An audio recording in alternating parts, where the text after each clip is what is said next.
तर धर्मादा आयुक्तालयातील पदभरतीवरून मुनगंटीवार आक्रमक झालेले आहेत। LLBच्या शेवटच्या वर्षातील 55% अट शिथिल करण्यावरून घरचा आहेर देण्यात आलाय। 55% अट शिथिल करू नका, मुनगंटीवार यांनी हे वक्तव्य केलंय। अधिकाऱ्यांच्या नातेवाईकांना आणण्याचा प्लान आहे का, असं देखील मुनगंटीवारांनी म्हटलंय। तर वकिलांचा मुलगा वकील अशी पद्धत करायची आहे का, असं वडेट्टीवारांनी म्हटलंय। तर अट शिथिल केली तरी मेरिटवरच पद भरणार असल्याचं यावेळेला फडणवीसांनी सांगितलं। एक षडयंत्र आहे की न्याय व्यवस्थेमध्ये तर अट शिथिल केली तरी मेरिट वेरस पद जी आहेत ती भरणार आहेत, असं देवेंद्र फडणवीसांनी सांगितलं। हे एक षडयंत्र आहे की न्याय व्यवस्थेमधल्या लोकांना आणण्यासाठी ही पद्धत विकसित केली जात आहे। म्हणजे जे कोर्टाच्या मध्ये काम करणारे लोक आहेत त्यांना या ठिकाणी आणता यावं म्हणून ही व्यवस्था आहे। तुम्ही असं मान्य करणार का की महाराष्ट्रामध्ये असणारे याच प्रवर्गातल्या लोकांना या परीक्षेमध्ये बसू द्या, संपला विषय। मग हे आणत कशासाठी आहे बिल? आणि 55%ची अट का काढताय? सुप्रीम कोर्टाने फक्त अर्हता समान ठेवावी एवढं म्हटलंय, पण त्या ठिकाणी महाराष्ट्रामध्ये काम करणारे जे 20-25 वर्ष सेवा करताय त्यांना दिलं पाहिजे। नवीन माणूस तिकडून आला टाका इकडे, असं का करतोय आपण? आता वकिली करणारे 3 वर्षाचं प्रॅक्टिस करणारे सर्वोच्च न्यायालयापर्यंत गेले नाही तशातला भाग नाही। पण तुम्ही इथूनच काय होताय की ज्यांची एक सायकल आहे, सर्कल आहे, तोच त्या ठिकाणी बसला पाहिजे, त्यांचेच आपतेष्ट बसावेत, त्यांच्याच जवळपासचे बसावेत। आता मुद्दाम काय होतं की डॉक्टरचा पोरगा डॉक्टर, वकिलांचा पोरगा वकील, मॅजिस्ट्रेटचा पोरगा मॅजिस्ट्रेट, हे असं काही पद्धत चालली।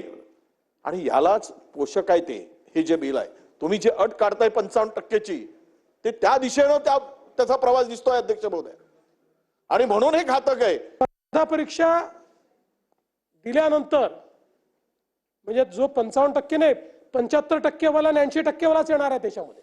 60% केलं तरी कंटेम्प्ट होय, कारण त्याची पद्धती मी सांगतो, त्याची पद्धती त्यांनी सांगितली आहे। तुम्हाला टक्केवारीवर डायरेक्ट घेता येणार नाही, तुम्हाला स्पर्धा परीक्षेतून घ्यावं लागेल, अशा पद्धतीने त्यांनी सांगितलंय। त्यामुळे तुम्ही 60 करा, 55 करा, 75 करा, everything will be contempt, everything will be against supreme courts order. कारण असं आता घेताच येणार नाही। तुम्हाला घ्यायचं असेल स्पर्धा परीक्षा घ्या, स्पर्धा परीक्षेत जो पहिला मेरिट असेल तो 1 नंबर, दुसरा असेल तो 2 नंबर, असंच तुम्हाला घ्यावं लागेल। तर राज्य निवडणूक आयुक्तांना पदावरून हटवा, असं नाना पटोलेंनी म्हटले। राज्य निवडणूक आयोगाचा कारभार पारदर्शक नव्हता, असं देखील नाना पटोलेंनी म्हटलं। राज्य निवडणूक आयुक्तांना पदावरून हटवण्याचा अधिकार सभागृहाला नाही, नार्वेकरांनी हे उत्तर दिलेलं।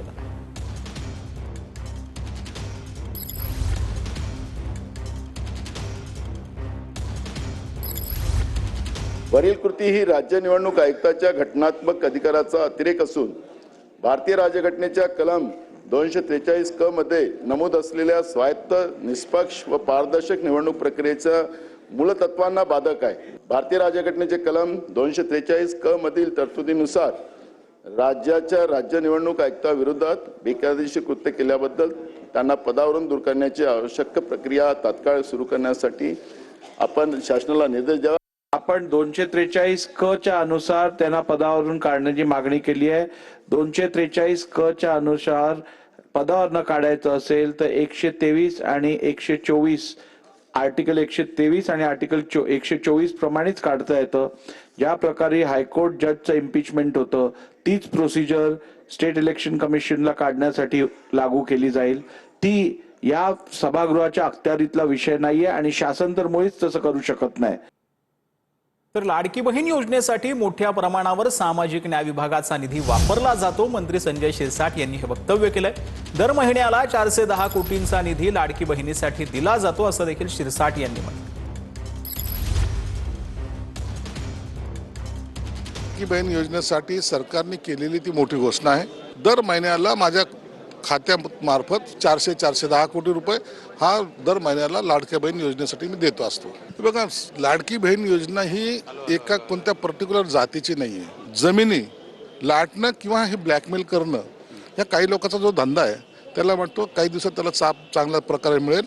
परंतु एक सांगतो की मी माझ्या खात्याच्या किंवा महारत्नाची एकही जमीन इतरच्या घशात जाऊ देणार नाही। तर उद्धव ठाकरे जिहाद हृदय सम्राट झाले आहेत. मंत्री नितेश राणेंनी उद्धव ठाकरेंवर टीका केली आहे. हिंदू विरोधी भूमिका घ्यायची असते तेव्हा उबाटा सर्वात पुढे असतं असं देखील नितेश राणेंनी म्हटलं. उद्धव ठाकरे हे हिंदू हृदय सम्राटचे मुलगा किंवा त्यांचे सुपुत्र आता तुम्ही सगळ्यांनी विसरून गेलं पाहिजे. उद्धव ठाकरे हे जिहाद हृदय सम्राट झालेला आहे आणि त्याच्यावर परत एकदा शिक्कामोर्तब झालेला आहे. वर्षानुवर्ष जे हिंदू मंदिराची जी परंपरा जी साबूत ठेवली गेली त्याच्या विरोधात हे DMK आणि असे पक्ष जेव्हा उभे राहिले त्याच्यामध्ये सर्वात पुढे किंवा दुसऱ्या क्रमांकाची सही ही उबाटाच्या खासदाराची आहे. उद्धव ठाकरेंनी आता फक्त हिजाब किंवा बुरखा घालूनच आमच्या विधानसभेमध्ये किंवा या सेशनमध्ये यावं एवढंच राहिलेलं आहे. जेव्हा जेव्हा हिंदुत्वाच्या विरोधात भूमिका घ्यायची वेळ येते तेव्हा उद्धव ठाकरेंचा पक्ष उबाटा हा सर्वात पुढे असतो. आता त्याच्या शिक्कामोर्तब होत चाललेला आहे.